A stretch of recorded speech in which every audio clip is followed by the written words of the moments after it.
Are you a writer looking for the perfect strategy to up your game inside of your writing world, but you're not sure what programs to use, how to set up your desktop, or how to move forward with your writing to enhance what you're doing?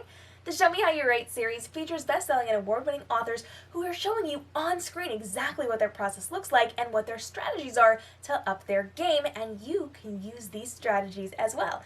Now, remember, not every single strategy is going to be perfect for everybody, so take what you can from each of our different authors and combine them to form the perfect strategy for you. And today, we're actually going to be showing you on screen some really cool things. Young adult fantasy author Haley Walden is going to be showing us how she does her brain dumps, how she works inside of Scrivener, and in this episode, she's going to be breaking down the difference between developmental edits and line edits, what you need to know, and who these practices are going to be best for. So let's dive in and take a look. Haley, show us how you write. All right, so I'm mostly a discovery writer, leaning more into doing outlines as I kind of grow as a writer. I will say that, the first book that I wrote ended up having to scrap 60,000 words because I pantsed it so hard that I had no idea where the story was going. So when I finally got, 3/4 of the way through the first draft, I said, oh, well, I'll add some chapters to the beginning. And I did that, and then it changed the entire plot of the book. so Yeah. I'm trying to get more into planning a little bit more and knowing my direction a little bit better than that as I go forward. I love it. So for you, what does your process look like? Do you write in Word, in Google Docs, in Scrivener? What does this look like? So it's a combination between Word and Scrivener. And usually, sometimes I use Google Docs if I want to back up or if I want to pull in a beta reader so that they can make comments. But most of the time, what I'll do is I'll start with a brain dump in a Word document, and I'll just vomit as much ideas as I can all in one spot. And then as I start to decide what I'm going to do with the story, I'll start moving it over into Scrivener. And sometimes I'm not in a good habit of using the card view in Scrivener yet, but I want to get into doing that a little bit more where I label the cards, like when you look at the chapters. That's something that I would like to do because it would help me stay organized. It's very visual, and I tend to be a pretty visual person when it comes to planning. But yeah, I'll dump things in Word, and then as I go and start building it out, I'll move it over into Scrivener, and I use the little chapter folders, and then I'll have there's a space at the bottom in Scrivener with notes, and you can put extra documents and things down there. So I'll dump scrapped scenes and different pieces of information. I've got a pronunciation guide that I have to keep updated for all my characters, details. I've got a lot of little, accent marks and different things on names because it's epic fantasy. So I'll go down into my notes and I'll grab those to make sure that I've got the correct letters and everything happening and all the names. And it's just an interesting process, and it seems to be kind of working its way into something that works for me as I go. But yeah, it's sort of fluid. So, but it's a process kind of between Word and Scrivener. And I think it's really important that you keep those notes and refer back to them, especially for things like where you're putting the accent marks and the pronunciation. So can we actually take a look at what that looks like inside of Scrivener? Yes. And now this is the Scrivener for my first book. I'm actually going to look and see if I put it in here like I should have. Let's see. Okay. I'm going to move out to book 2 actually, because I know for sure where everything is. And so this is the Scrivener for my second book, and you'll see on the left-hand side, I've got all my chapters. It's dual protagonist, so I've got the chapters labeled by whose POV they're from.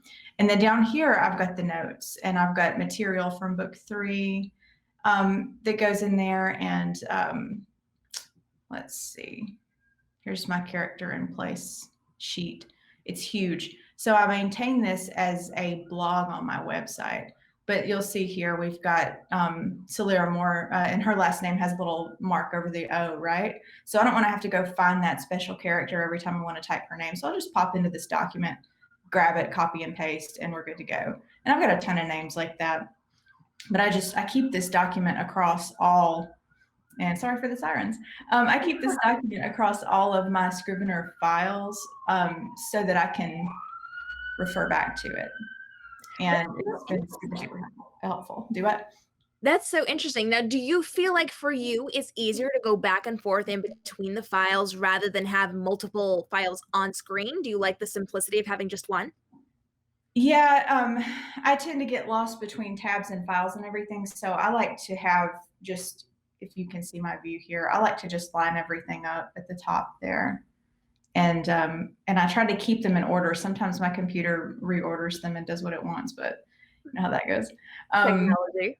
yeah, but that helps. Like, I don't split screen very often, but sometimes I'll put two files side by side, but it's not very often. Now, as you are writing, do you keep like a running timeline? Do you keep notes about your character aside from pronunciation? I see that we've got some descriptive things here inside of this file. So, what does that look like for you?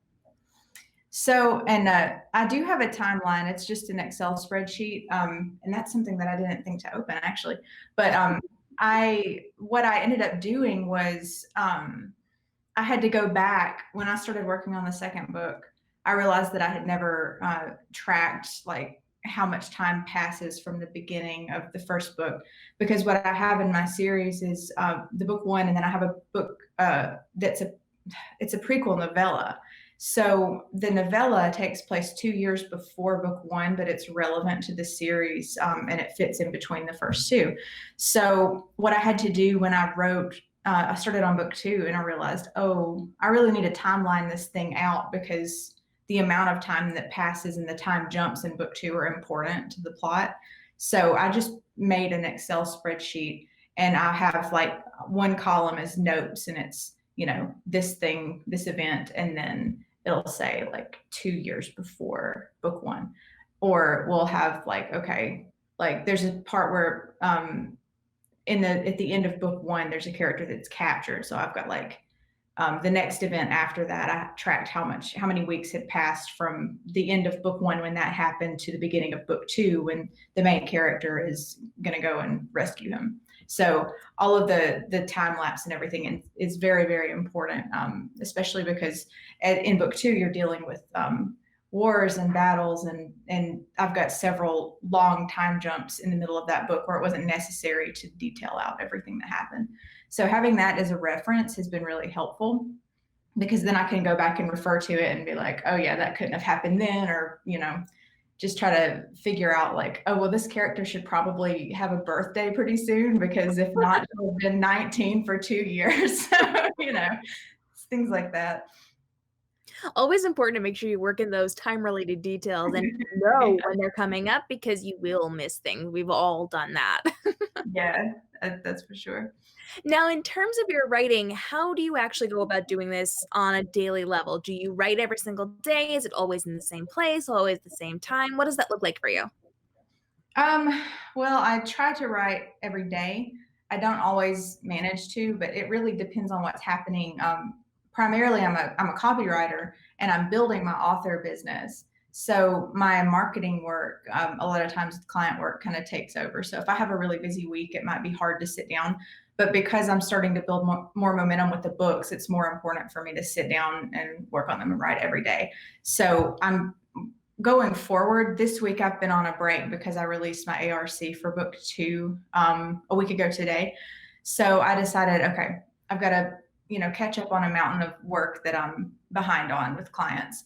And so I'm going to take a short break. I'm not going to sit down this week and try to draft because my brain is just dead. So starting next week, I actually just moved back into an office downtown. I used to be in this building before COVID. And then when everything started up and I stopped coming up here, I didn't maintain it. So now that I've got this space, because my kids are homeschooled, I have 3 kids. They're all little, so it's very difficult for me to work from home. Now that I've got this space up here, I'm going to be separating and actually like nailing specific time of day to do this, because I've discovered that as I've moved into a more confident headspace as a writer, I feel more like I can sit down at a certain time every day and do this. In the past, it was more like, oh, I have to be inspired, or I have to feel a certain way to be able to write. And now that it's, I know my characters so much better, and I know where the story's going now. I know that, it's important for me to sit down with it, and it doesn't really matter how I feel. I've just got to make sure that I get the words out. So that's sort of like kind of a roundabout way of saying that I'm in the process of nailing down, like protecting a specific amount of time every day to work on these stories, because I've been through all these seasons where, you get going and you build momentum, and then you back off and you get discouraged and you don't want to keep going. And then you have so much work on the back end if you let yourself slow down. So going into the third book, I want to pace it out better and have just that, that protected amount of time every day. Because I've found that if you break for too long, you kind of get used to not doing it, and you get, it's the principle of like the object in motion stays in motion. So if you slow down, it's really easy to stay slow. So that is my goal, to kind of get to the point where I'm at it every single day. There's no question in my mind about whether or not I'm inspired to do it. It's just, this is what it is, and we're going to get these words out today. And that's something we talk about a lot here, treating your writing like a business if you want to do it professionally, and making that dedicated time every single day. So I'm really glad you said that. And I love that you talked about an object in motion stays in motion, because that's a really good way to explain it. So thank you for putting that one out there, because I don't usually use that, but I'm going to steal that from you because that's really good. What else do we need to know about your writing process? It seems to be really iterative. I'm still learning about how I write best. So I've written my entire life, but I've never made novel writing a job until the past couple of years. I started my first book in 2016. It took me 4 years to write it. I published it this January. And the second book, I took about 11 months to get it from, first draft till it'll be published at the end of this month. And oh gosh, I've lost my train of thought. Can you repeat the question, please? We were chatting about what else we needed to know about your process, and you were saying that it's very iterative, and that you're kind of training yourself to learn what works for you. Yes. Okay. So with my first book, the way that I wrote that one was, I felt like I needed to go in chronological order. I had all these rules for myself about how it needed to come out, So I spent a lot of time self-editing and rewriting and trying to perfect it, because, when you write your first book, you're like, yeah, man, I can do this. I don't have to have it edited. I can totally just slam this thing out chronologically, and it'll be done and it'll be good. And, I did it that way, and then had to do a lot of rewriting. I think I wrote the first book, rewrote it 3 times, if I remember correctly, because I, number one, did not have a good solid process to plan what was going to happen that worked for me. And I also thought that I had to do it in a certain way. And so what I've done now, the second iteration of this writing process, was I'm working with an editor who, she's helping me. She's putting deadlines on me. I've asked her, I say this loosely, I said, be mean to me. I need the external pressure. And so what I've done this time was, she gave me a deadline on draft 1, and she kept telling me, listen, stop. Like, you don't have to set rules for yourself about how to do this. You don't have to write this thing in chronological order. You don't have to get stuck. If you're in the middle of the book and you cannot get this chapter out, just skip it. And her name's Allison Martin. She's an excellent developmental editor. And so she pulled me through this process, and she gives me a deadline on book 1, and or book 2, I'm sorry. And she says, okay, even if you're not done with the book, you send it to me. You put bullet point notes in any of the sections or chapters you have not written. You do not have to have a complete first draft in order for me to help you with the development of the story. And that was just like this light bulb moment, right? So I turned in an incomplete first draft this time to my editor. We went through it thoroughly. I actually have the document with a lot of our notes in it, and I can show you what that looked like. But that helped me tremendously in this iteration of the writing process, because I realized, oh, of course, the first draft doesn't have to be perfect. It's the first draft, right?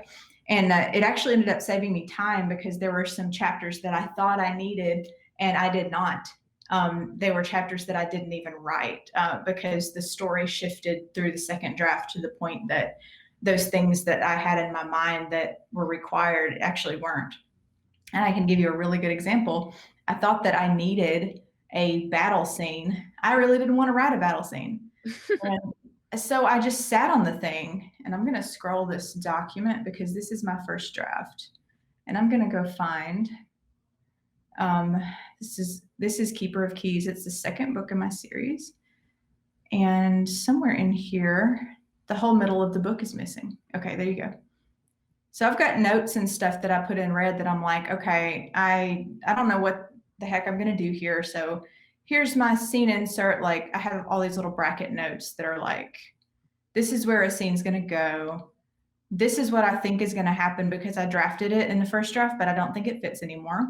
This is a completely incomplete. Look, chapter numbers are off. I'll fix them later. Okay, the text is old. This is like, here's where I'm going to put the other protagonist. So this is the what's there of the chapter. It's a bullet list. I sent a document full of bullet lists. The whole middle of the book was not even in here, but I had decided what was going to happen. And so when Allie got it, we were able to still, sit down together, figure out what the rest of the plot needed to look like, figure out whether or not the story was following the beats that it needed to. And we had everything we needed just from this incomplete draft. But, and actually with this book, I wrote, I think, the last 100 pages or so of the draft. And this part isn't even in the book anymore. But the last 100 pages of the draft got cut completely and they're getting bumped out to book 3. So it's just an interesting process. I can show you what her notes look like when I got them back. So we got through the first couple of chapters really clean, but you'll start seeing, like, here, Allie says, like, show this, flesh this out, but only flesh out the things that you can come back to. Don't put anything unnecessary in here, right? But this is my copy where I went back and asked questions. So she's, leaving me comments about, hey, this is a good start, but think about this, what does this feel like? She's notorious, and I'm notorious for leaving out atmospheric details. So she'll come in and she'll say, atmosphere. And so we have, it's just it's a fun process, but let's see. I'm looking for I've got some big notes somewhere in here that she, there's one. Hello, where'd you go? Well, I think it's really important while you're searching for that. I want to clarify that there is a little bit of a difference between developmental editing and going in and doing the line editing. So for those of you who are new to this concept, developmental editing is actually building out, fleshing out what you're writing in terms of the plot. You're looking for plot holes, any errors and inconsistencies, building up your world building and your character development, while line editing is more going in and cleaning up the typos and the grammar errors. So if you're someone who needs a little help fleshing it out, developmental editing is perfect for you to help you build up what you're doing inside of your story. And you can do that before you send it to a line editor. So if you are going the traditional publishing route, this is something you should do before your query, because agents and publishers will not take a book that is not ready to go, more or less. And if you're doing this the indie route, this is the perfect way to get your book in shape before you send it to your beta readers and before you do your line editing as well. So I see you found your big comment. What do we have here?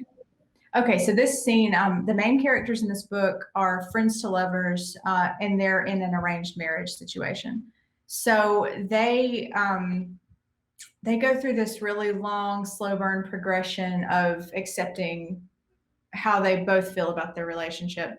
So I had started writing in, like these are scenes that are starting to build up to the romance peak in the book. But they're very vague because I wanted to write basically off-page love scenes and closed door stuff, so it's not detailed out. But because I had never really done that before, and in this section, this is not the love scene, but they're referencing like where's this relationship going, right? So Allie leaves a couple of really long comments like, okay, this is really vague. And she actually told me that she spent the next couple of chapters trying to figure out exactly what happened between the characters, because in my draft, it's like, the first draft, it's very unclear. But she goes into this, if you see this big comment right here, she's talking about the progression of their relationship, because the guy is basically incapacitated for the first half of the book. He has to be rescued, then he has to recover. And during this time is when the main character kind of feels, she realizes how she feels about him. And the first draft of this book, which was really rough, obviously, was sort of like, okay, so maybe they should be really awkward for a while. Maybe they should, kind of tiptoe around the conversation and be afraid to talk to each other about it. And this is Allie swooping in and saying, no, this needs to be a really emotional reunion. And so I ended up kind of bouncing off these comments that she left and made, like, we're like crying and we're snotting all over the guy's shirt, and we're like pounding on his chest. You could have died. So it went from being like this really kind of vague and kind of roundabout tiptoeing around the subject matter to moving on into the next draft with a really clear, really visceral, emotional response. But yeah, so like to your point about developmental versus line edits, development is all about building out that story. It's all about asking, like, do the emotional beats land? Do the plot beats land? It's absolutely not about perfection in the text. And I would say to writers that you never want to turn a first draft into, like, you don't want to pitch that to an agent. Like, this is the beginning of your story, and this is before you have fleshed it all out. So what you're seeing here on the screen is a conversation basically between a developmental editor and myself about whether or not this emotional beat lands. In this case, it did not land. So yeah, it's totally about, just building out the story so that when you are ready for a line edit, then you can perfect the text. Then you can make sure that you don't have grammatical errors and things like that. But this is strictly a story development. It's an overarching editorial process. I love it. And I love that we got around to discussing developmental edits, because I feel like that's something that's very, very informative of your writing and really is a major point in how you develop your stories going forward. Yeah. So in terms of that, who do you think working very strongly with a developmental editor is going to be good for those beginner writers? Like, what type of writers does this suit? Every writer. I would say whether you are going to pitch your manuscript to an agent or whether you plan to self-publish, I think it's really important to work with the developmental editor at some level. And there are different levels you can do this at. You can send a developmental editor your whole manuscript, and you can pay them to go through it and really dig into those plot points and really pull out these ideas and help you develop more. Or you can have a plot chat. There are editors who get on the phone with you and will go through your story beats with you, and who will sit down for an hour or two and help you just churn out ideas. Even something like that, you can take that and apply that on your own. So there's no one right way to do dev edits. I prefer to work with an editor who will go through and comb my manuscript. But I think that having an editorial eye throughout at least two phases of your process, you want the developmental and then you want your line edits too. And so whether or not, just say that you're going to pitch to an agent, well, you want to send the agent the best version of your story possible, the cleanest version of your story possible. So what your editors are there for is to help you make the story as good as you can make it. The better your story is, the more likely you are to get that agent or to sell that manuscript. If it's not in the best place you can possibly get it, it's going to be more of a challenge. So that's what I would say is every writer needs, I would say, developmental edits and some form of line editing or proofreading. And I say that as an editor because I'm a proofer. I do my own edits and I still need a line editor. My second book is out with a line editor right now. So I can say that like in full, full transparency that I'm an editor myself, but I need somebody else's eyes on this thing. It's incredibly important, and a lot of people do forget that because we're so close to it, we can miss so many things, and Yeah. that is what really makes or breaks our book in the end. Any final advice to writers? Oh, I would just say do what works for you. Don't set arbitrary rules for how you think things need to go, right? So don't bind yourself to these rules like, oh, I have to write in chronological order, or oh, I have to do this way or that way. Do what works for you and what helps you get momentum and keep that momentum. Fantastic. Before I let you go, can you tell us a little bit about your books? Yeah, so the Witness Tree Chronicles, it's an epic fantasy. It's written for a crossover audience. It's marketed YA, but it works in both YA and general fantasy. It's a romantic fantasy. And I have 3 books in the series right now. There are 2 full novels, 1 novella. The first novel is Defender of Histories. The second novella is Ballad of Stallions. Then we have book 2, Keeper of Keys, which is the second full book in the series coming out the end of November. And it's about a historian who works in an archive who finds out that the histories of her world have been suppressed and that magic actually exists. And not only does it exist, that she has magic too. And so it's a process and a journey of learning who she really is and letting go of the truths that she thought that existed in her world and learning how to embrace this new reality and these new truths and just learning how to save her world in the process.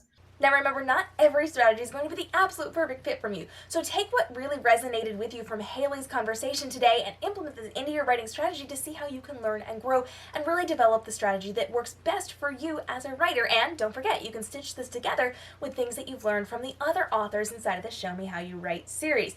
Jump down in my comments and let me know what was the best tip that you learned from Haley's episode today. We want to hear from you, and if you've got recommendations or requests for people you would love to see on the Show Me How You Write series, get down in my comments and let me know. If you haven't hit the subscribe and notification bell, you want to make sure you're doing that right now so you don't miss another episode of the Show Me How You Write series, because this is going to revolutionize how you're working inside of this industry. Until the next episode, have a great day and stay inspired.